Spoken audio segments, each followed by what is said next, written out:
Hey guys, Peter here to do an album review today. I'm here to tell you all about the latest from my dying bride, The Ghost of Orion, out March 6 on Nuclear Blast. This album has 8 tracks, 56 minutes in length, and this the band's 14th full-length album. This album is a journey, an emotional journey that cannot be held against the scrutiny of patterns or standards, because when you embark on the journey, the only certainty that you have is your starting point. Everything else could change, could shift, could have a different impact, and you may not even reach your goal, that finish line, if you will. So this album has that sense. It has that sense of taking you on a journey where everything is very uncertain.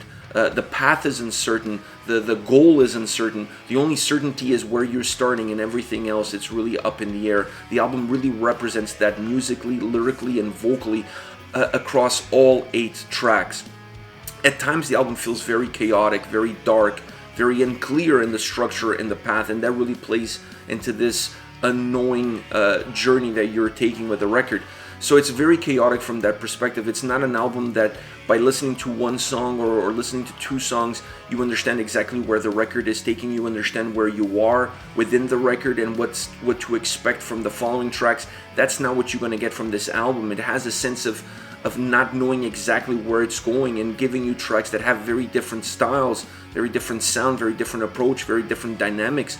The only comfort that you really get listening to this album is knowing that the first track on the album, Your Broken Shore, was the first single, so at least you have that sense of comfort. This is a song that you know, that you're familiar with, but after that, everything else that comes after that is just a big unknown. It moves you into a song like The Solace, which is an incredible, epic, atmospheric masterpiece, and then it closes off the album with Youre Woven Shore, which is nothing short of magnificent. What a closing track, perfect for the dynamic, for the sound, for the atmosphere that the album has to close off with that track. I don't think they could have picked a better song to be the closing track on the album. So when you look at this dynamic, when you look at the way this album is put together, it really doesn't give you a roadmap. There's no roadmap with this album. There's just fog within the music. You just get lost within it. You get lost with the emotion that the tracks have. You get lost with the emotion that the music has, and you're just not really sure at any given time where you are within that journey that you started with that first track. You just absolutely left adrift with your emotions, and I think the album from that perspective really captures where the band was when they sat down to create this record. To me, this album is really a result of the chaos, of the turmoil that the band was going through leading up to the recording, not only from a band's perspective, but also from a personal perspective as far as the band members are concerned. So to me, this album is the musical result of that turmoil, of that of being unsure, of not really knowing what the future lies ahead, what kind of future lies ahead. This album is really the result of all of that. Now, having said that, there are some consistencies throughout the record that really help somehow keep it at least, keep the album at least avoiding it from breaking apart and from being extremely disconnected on a track-by-track basis. And to me, one of those elements are the violins. I absolutely love what they did with the violins. It had a beautiful touch, really melancholic touch, if you will, really dark touch to the tracks. But to me, the most important part about the violins is not just what they bring to the songs in which they're in, it's what they bring to the songs in which they're not. And what I mean by that is that they didn't fall in love with the violins and they didn't start using them on every single song at every single turn, because I could see the desire to do so, because they really add a different component. They really add a different kind of melody, a really somber melody that really plays well not only into the overall musical concept of the album, but also to the lyrical concept of the tracks. So I really like the fact that they used it, but they didn't abuse it, they didn't fall in love with it, and this allowed the songs to have some familiar points, but also have some different dynamics and some different changes. The other aspect is the vocals. The darkness that you get from the harsh vocals and the light that you get from the clean vocals, in my opinion, is very important when you have this kind of a roller coaster of an album, when you have this emotionally driven record. You really have to have a way to define the different moments within the songs, to define the different moments within the album, and having incredible harsh vocals and an incredible peaceful melodic clean vocals really helps that dynamic. And then using just clean vocals on some tracks, a mixture of the two and others. Really knowing exactly when to use one and when to use the other in order to get the most out of each and every single song, to me was one of the glues that really helped at least keep the boat afloat throughout the storm that this album is. This album is just a storm. It's just fog storm and you're lost at sea. The other element, in my opinion, is the atmospheric backdrop that this record has. It's undeniable. Either be from the violins, either be from the guitar melodies, either be from the vocals themselves. This album has a great underlined atmosphere to it, and that atmosphere really paints a picture of pain, of suffering, of undeniable anguish. That is the atmosphere of the album, and that atmosphere is not given to you just by one single element. It's given to you by a mixture of different elements, but the overall feeling that it gives is what holds the whole album together, because it doesn't matter which track it is and it doesn't matter which element they use, that overall atmospheric feeling of pain and suffering and anguish is present on almost every single song on this record and really unifies the album. As far as the album overall is concerned, this is a complex record, really layered, really complex, really driven album. It's a miracle that this album even happened, and it's a miracle that this album sounds in the way that it does. I absolutely love this. This album feels to me like a phoenix rising from the ashes, because the band had to endure a lot, like I said, on a personal basis, but also on a band perspective, to really even be able to put this record together. So this is nothing short of a miracle. Well done. What an incredible, emotionally driven album that just takes everything that you have. It just drains you from the first to the last song. As far as tracks are concerned, I want to start out with the Outlive the Gods.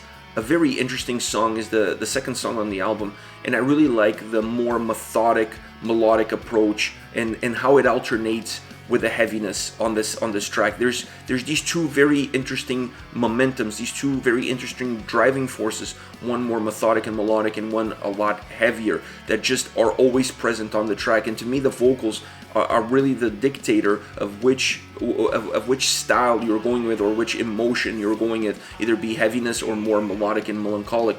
So the vocals are the switch that changes gears between one and the other. I really enjoy that. I really like the vocals to be the main focus of that switch, and then you have the more melancholic melodic side of the track during the instrumental portions, and then with the clean vocals, because this is a track that uses only clean vocals.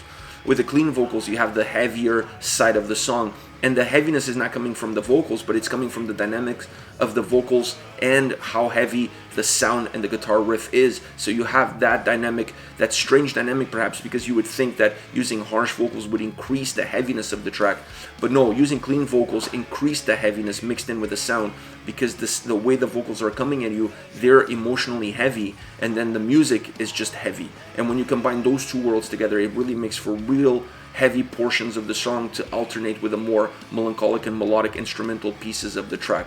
Really incredible track that has just a very interesting dynamic all the way through. Next, the Long Blackland, one of the longer tracks on the album, not the longest, but one of the longer tracks on the album. A song that has a great melody and at the same time great heaviness in the guitar riffs. The riffs are able to be both at the same time melodic and heavy, with just very little nuances between the two, and that to me is one of the key characteristics of this track. The change between clean and harsh vocals allows the song to have these incredible abrupt changes, very dynamic. It makes the song feel very volatile, makes the song feel like it's almost moving faster, even though not necessarily it's changing in tempos, but it definitely gives the song a feeling of moving faster, coming at you a little bit faster. At the middle of the song, there's a point where there's more of a melodic stripped down effect that really bridges the song, and in my opinion, that is the key moment for this track, because that melodic bridge takes the song from the first floor into the basement, and as it's taking the song from the first floor into the basement, it starts to become heavier, it starts to gain volume, and then as it closes off, it almost becomes an instrumental track. There's very little vocals following that bridge and following this increase in volume and heaviness that the song gets from that more melodic stripped down bridge in the middle of the track. So I really like how this song feels, because it feels like Jekyll and Hyde. It really feels like two separate tracks coming together with a melodic bridge that really unifies and connects them to the two portions of the song, and it just has a great dynamic. It just has a great balance. It's really well balanced, and I really like the fact that they took away almost all the vocals from that second part of the track and just really let the music dictate the mood, let the music talk. You don't need vocals in order to express yourself, and in that second part of the song I really felt that. I really felt they didn't need a lot of vocals in order to express the emotions that the song carried. Last but not least, Youre Woven Shore, the last track on the album. I mentioned this song briefly earlier in the review. I really like this closing track, the shortest track on the album, but perhaps one of the more powerful as far as emotion is concerned tracks on the album. I like how it sounds, I like how it closes off. It's really the curtain coming down, and I think this song also represents the light at the end of the tunnel. After this storm, after this fog, after being lost at sea, knowing where you started, not sure if you're going to get to where you need to go, this song is that land far away that you see it and you know you finally can reach home. It has that sense, it has that ability to really transform the music that it has into that. I really love the choirs at the beginning. It has a church hymn vibe to it that is absolutely magnificent. It's so dark but beautiful at the same time. And then as it moves on into a more instrumental orchestration piece, it just becomes light. And it has darkness in it. You still feel that there's a fear there, that you feel like you reach the end, you reach your goal, but you're still not sure if the rug is going to be pulled from under you. So it still has a little bit of fear, a little bit of pain in it, but at the same time it's very light, it's very melodic, it's very bright, and there's hope in that sound. I really felt that as the song closes off, there's a sense of hope in how the song sounds. Magnificent closing track for the album. Alright guys, this is it. This is my Dying Bride, the Ghost of Orion, out March 6th on Nuclear Blast. Let me know your thoughts on the band. Use the comment section below. I'll be reading those and getting back to you. Take care, guys.